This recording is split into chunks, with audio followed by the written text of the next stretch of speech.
정부가 내년도 예산안 편성 지침을 통해 지출 구조 조정을 예고했습니다. 코로나19 대응에 들어가는 지출을 위기 이전 수준으로 되돌리고 재량 지출도 10조 원 넘게 줄이겠다는 건데요. 확장 재정 국면에서도 농업 예산 비중이 축소되어 온 만큼 농업계의 우려가 커지고 있습니다. 강창호 기자입니다.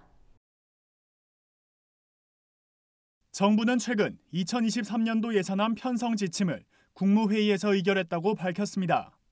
기획재정부는 전 부처에 지침을 전달하고 각 부처는 5월 31일까지 지침을 토대로 예산 요구서를 작성해야 합니다. 차기 정부의 첫 예산 지침인 셈입니다. 내년도 예산안 편성 방향은 지출 구조 조정에 초점을 맞춘 모양새입니다.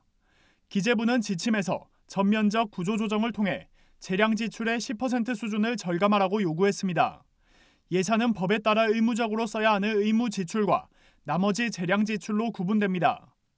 농업 분야에선 수리시설 등 전통적 농업 SOC는 디지털 전환 등을 통해 운영 효율성을 높이라는 내용이 담겼습니다.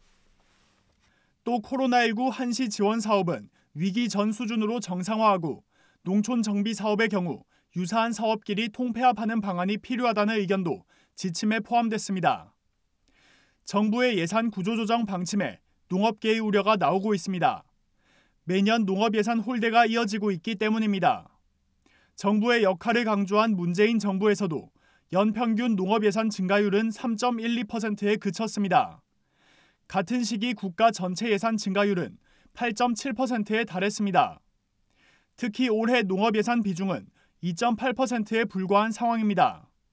확장 재정 속에서도 농업 예산 확충에 소극적인 입장을 내비쳤던 정부가 내년도 농업 예산 확대 편성을 할 수 있을지 위기감이 커지고 있습니다.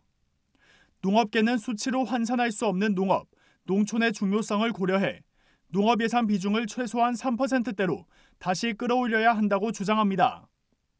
특히 코로나19와 우크라이나, 러시아 전쟁 등으로 생산비가 급증한 가운데 농업에 대한 정부 지원이 시급하다고 강조했습니다. 충분한 예산이 마련되지 않는다면 농업의 미래가 불투명하다는 겁니다.